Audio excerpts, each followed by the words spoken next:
As the year has passed by, I've been patiently waiting for my favorite affordable Swiss watchmaker, Hamilton, to drop something exciting, and their latest release has finally arrived. An update to one of their most popular collections, the Khaki Field Quartz. And before you get all worked up, I get it, I love my automatics also, but there's a lot of convenience Quartz offers, and plenty of high-end brands like Patek, Omega, and Cartier have Quartz watches in their collections, with the most notable being Citizen. That's right, Citizen. Specifically, their EcoDrive Caliber 0100 that has an insane plus or minus 1 second per year accuracy. So not only is Quartz more accurate than automatics, they also don't require any winding to maintain its power source, and typically much thinner than automatics, keeping a slimmer profile on the wrist. When I first got serious about watch collecting, I was all about the automatics and would kind of scoff at the idea of wearing a Quartz watch, but that sentiment has definitely shifted. Last year, Hamilton updated their Khaki Field Quartz collection with a variety of dial colors, and with the latest release, they've introduced what I believe is the perfect green for this style of watch. It enhances the tool watch aesthetic and complements the military-inspired design. While previous green versions of this model featured an olive hue, this newer green is softer and gives off the look of a well-worn military jacket. I think it pairs perfectly with the microblasted case and bracelet, making it a great addition to the lineup. I suspect a lot of you currently own or have owned a Hamilton watch, and they were likely your first Swiss-made timepiece. Seeing the new khaki has reminded me why I love watches and got me thinking about Hamilton's impact in the watch community.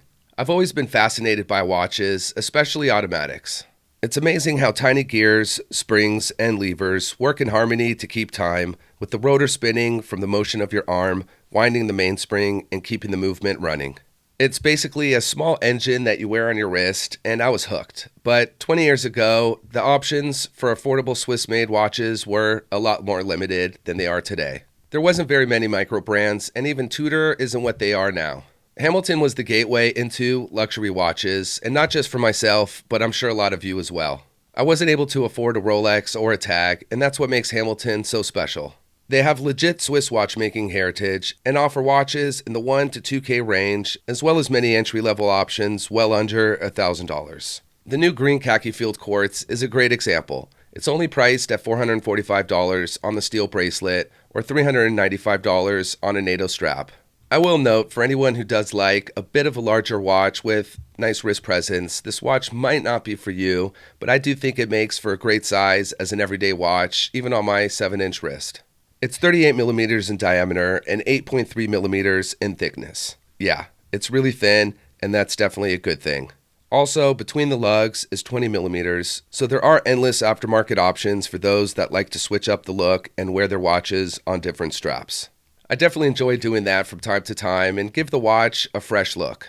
There are a variety of variations of the Khaki Field that's been released, and the most notable is probably the Murph, a watch made famous thanks to the movie Interstellar.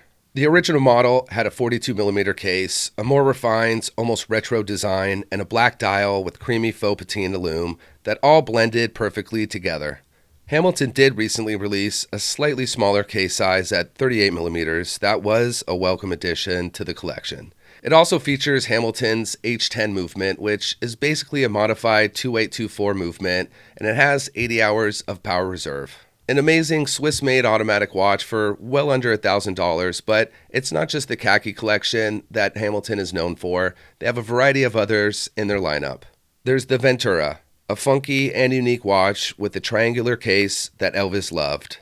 It's great to see old styles stay relevant, and I love how Hamilton stays true to their roots. As the years have gone by, they have maintained a design language that hasn't gotten lost. There's also the Scuba, a classic dive watch that's available in a variety of colorways, built incredibly well, and an automatic movement that's priced well under $1,000. Hamilton also makes really awesome chronographs like the Intramatic, a stunning automatic chrono that looks really cool in the olive green or navy blue, and steel mesh bracelet. Although this is one of the pricier watches in their catalog, a bit over $2K, any other Swiss brand selling an automatic chrono with this level of finishing would have it priced more like $3 or $4K. And let's not forget about Hamilton's pilot watches like the Khaki Aviation and X-Wind automatic chrono, all available in a slew of colors and layouts. Really interesting designs that carve out their own identity, have solid construction, and reliable timekeeping. Part of what I love about watches is not only their designs and intricate engines that power the movement, whether that be in quartz or automatic form, but the spirit and what they represent. Hamilton has a pretty fascinating history that goes beyond American watchmaking and Swiss precision. They started in 1892 in Lancaster, Pennsylvania, and quickly became known as the Railroad Watch. Their pocket watches helped reduce train accidents by improving time synchronization, earning them the nickname the Watch of the Railroad Accuracy. Then, during World War I, Hamilton transitioned from pocket watches to wristwatches for soldiers. And by World War II, they stopped civilian production entirely to focus on making timepieces for the U.S. military. Their marine chronometers were crucial for Navy navigation, and their field watches became legendary. The Hamilton Khaki Field is a direct descendant of those wartime designs. To be able to buy a Hamilton Khaki Field Watch for under $400 is pretty darn cool. Hamilton continued to make history in 1957 with the Ventura, the world's first battery-powered electric watch. Its futuristic, asymmetrical design made it a bit of an icon, even catching the eye of Elvis Presley, who wore it in blue Hawaii. Hamilton watches have been featured in over 500 films, including A Space Odyssey, Tenet, Men in Black, and Interstellar. Then, in the 1970s, the Quartz crisis happened, and it hit Hamilton hard. They later became part of the Swatch Group in 1974. This is when they moved production to Switzerland, but they were able to maintain their American design heritage. Today, they're known for affordable, Swiss-made watches with strong historical roots and an opportunity for people to afford watches at this level. One really interesting fact about Hamilton watches is their connection to the CIA. During the Cold War, they needed a watch that operatives could use for precise timing in covert operations. And since Hamilton was already a trusted supplier to the military, the CIA tapped the brand to create a special watch with a hacking seconds function so agents could synchronize the watch to the exact second, crucial for missions where timing was life or death. There's a lot to appreciate about Hamilton and what their watches are all about.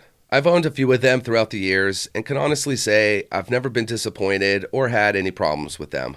It's great to see the brands continue to put out awesome watches like the new Khaki Field Quartz in green, and I look forward to what else they have brewing for this year.